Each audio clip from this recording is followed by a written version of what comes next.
Bertemu lagi dengan Abdul Salam dalam acara Soro-soran menuju peradaban baru.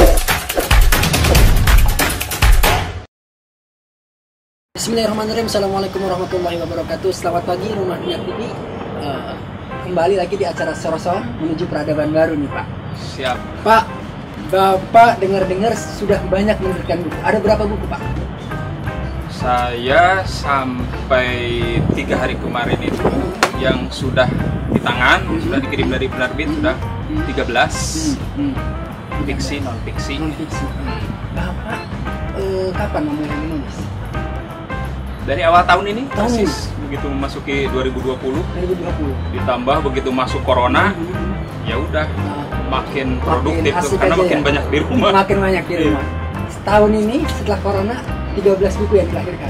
13 buku, 3 lagi sedang proses percetakan. Jadi 16 lah kurang lebih. Mudah-mudahan di akhir tahun, awal tahun sudah akhir tahun lah ya mudah-mudahan.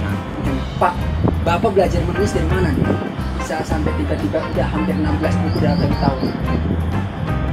Kalau belajar menulis, apa ada memang darah-darah kepenulisan, darah seni, atau juga dulu waktu mahasiswa gitu pernah ikut apa? Kalau nulis ala diari sih sebetulnya dari SMP lah. Dari SMP. Cuma kebetulan dari kecil itu lingkungan rumah itu memang kita di rumah itu buku banyak gitu, buku majalah apa. Iya. Ini anginnya ternyata kawan-kawan semuanya gak mau diem, ini usil banget ini. Kita lagi ngobrol, jatuh lagi. Kebetulan juga kan ada almarhum wak saya itu wartawan senior lah, seangkatan di atasnya Bang Andi Noya gitu. Oh, sebenarnya. Bang, beliau yang dari dulu mendorong saya nulis. Saya baru nyadarnya awal tahun ini gitu, kesadaran untuk menulis. Dulu saya tangkap bahwa di rumah banyak buku. Bapak dulu guru atau gimana? Ada profesi apa? Sampai banyak buku ini atau sendiri mengumpulkan? Bapak saya itu usaha konveksi lah, ya, konveksi tahun 80 di Bandung itu zaman Cina belum terjun. Bapak saya udah kemudian penyiar radio juga gitu. Jadi memang pokoknya kita keluarga besar. Kalau buku pelajaran ya sudah pasti wajib gitu, tapi ya kayak buku-buku komik H.C. Andersen, H.C. Andersen, iya. Kapten Indonesia, Dennis Manusia Ikan itu udah makanan dari kecil itu. Setelah masuk HAI, majalah HAI. Saya tahu novel BSR itu ya di HAI. Di HAI. Tahun berapa tuh Pak? SMP, SMA? Kalau HAI SMP, SMA. Jadi Bapak sebenarnya walaupun hari ini menulis 1 tahun nih, 16 buku sebenarnya perjalanan mengumpulkan ide, melakukannya sudah jauh-jauh hari sebenarnya gitu ya. Ya paling kalau rekaman digital dulu sudah ini sebetulnya adalah di buku diari itu, cuma kan pindah sana pindah sini ya udah nggak dibawa bukunya gitu. Jadi memang waktu kecil itu sudah banyaklah hidangan bacaan itu di rumah itu sudah ada gitu. Artinya membaca sudah distimulus sebenarnya. Bukan tiba-tiba orang menemukan ruang kosong penulis gitu enggak. Tapi memang sudah stimulus dari kecil. Hasrat untuk menulis memang dari kecil. Sudah bersinggungan dengan bacaan ini itu. Oke, jadi luar biasa. Pak, Bapak sekarang kan ngajar ya, kurang lebih di SLB ya? Di SLB. Bagaimana mengatur waktu Pak untuk menulis terus juga mengajar gitu, gimana nih? Banyak orang guru-guru nih Pak ketika disuruh nulis, banyak RPP, tugas anak-anak ini tuh udah nggak kepegang gitu tuh. Banyak hal semacam itu. Gimana Bapak mengatur? Kalau saya malah berpikir makin banyak kita kesibukan, makin termanage waktu kita itu.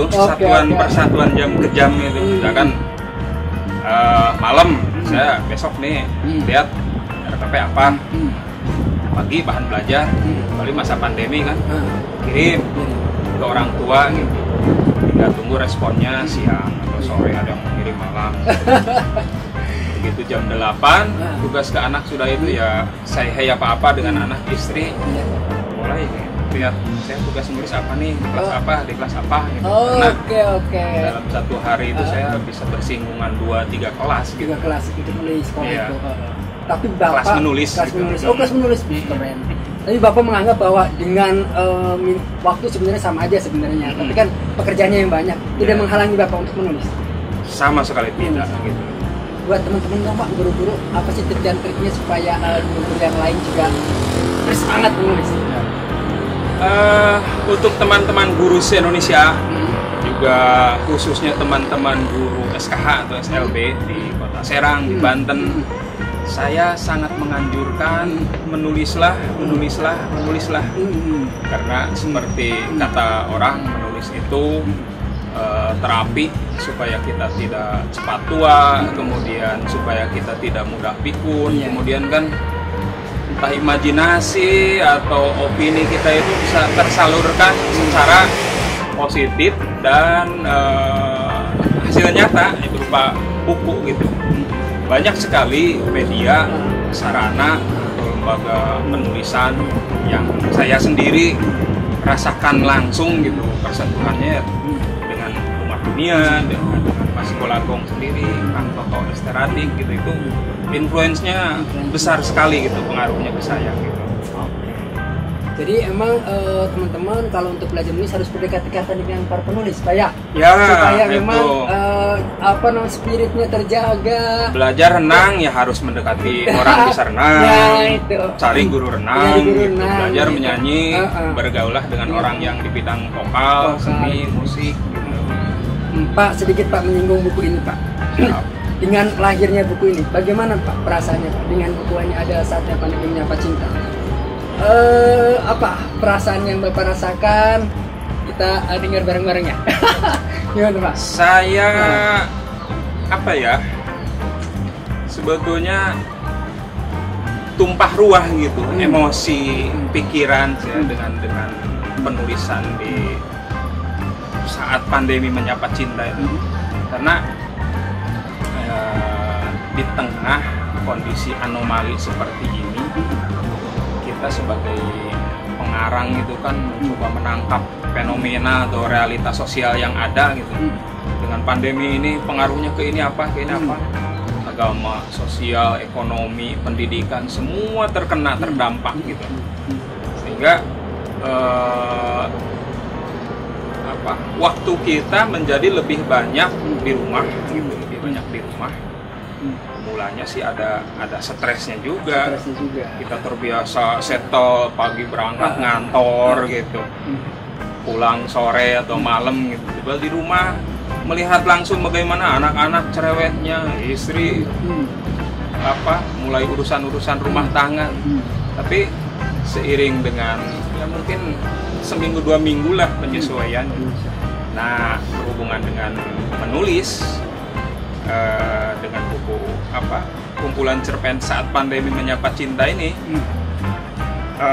di situ saya sendiri menuangkan imajinasi gitu dari salah satu setting, menciptakan konflik tentang seseorang yang rumah tangganya terganggu gitu sampai perceraian gitu, sampai dia bagaimana konfliknya, rindu dengan anak-anak, kesel sama istri, sama mertua, sama laki-laki yang sedang mendekati istrinya. Pokoknya di situ sampai gelas brengsek lo, kurang ajar atau ungkapan begitu.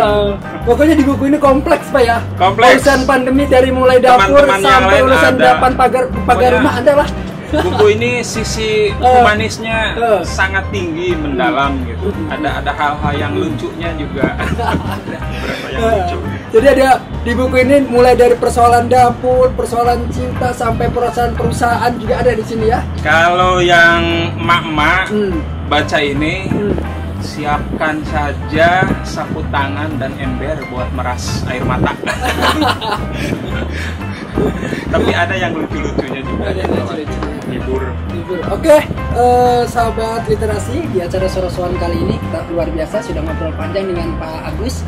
Mudah-mudahan ini menjadi motivasi kita bersama untuk menyongsong di hari baru Pak ya. Setelah masa pandemi, mudah-mudahan 2021 kita sudah mulai bebas dan kita sudah punya bekal banyak di ujian ini. Ujian ini, belajar menulis, belajar kesabaran, belajar ngadepin anak dulu banyak. di apa namanya, kalau kita ambil hal positifnya dari virus ini, hikmahnya. Mudah-mudahan di tahun 2021 kita lebih oke lagi, lebih keren lagi dengan karya-karya yang tentunya lebih keren lagi. Siap. Pak, sedikit Pak buat teman-teman Pak yang pengen belajar menulis Pak. Buat teman-teman yang mau belajar menulis, sebetulnya menulis itu tidak ada gurunya, kecuali pengalaman kita sendiri. Di samping pengalaman, niat, tekad, kemudian dari sisi teknis, sebetulnya kesampingan aturan, tulis dan saja apa yang ada di benak. Lihat sepatu, tuliskan tentang sepatu. Lihat balon, tuliskan tentang balon. Lihat langit, bisa menjadi balon. Ditagih utang, kedatangan debt collector, tuliskan saja itu. Kalau aturan nanti itu hal-hal teknis bisa dipelajari. Yang penting tekad, niat, semangat, pelihara. Oke, itu pokoknya teman-teman, pokoknya ada tekad, ada semangat, motivasi yang tinggi untuk kita belajar menulis. Kata Pram, saya agak lupa, tapi intinya bahwa menulis itu adalah menjaga keabadian. Dengan menulis betul. Kita akan tetap dianggap ada. Kalau betul. Kita tidak menulis akan hilang di masyarakat. Betul. Gitu.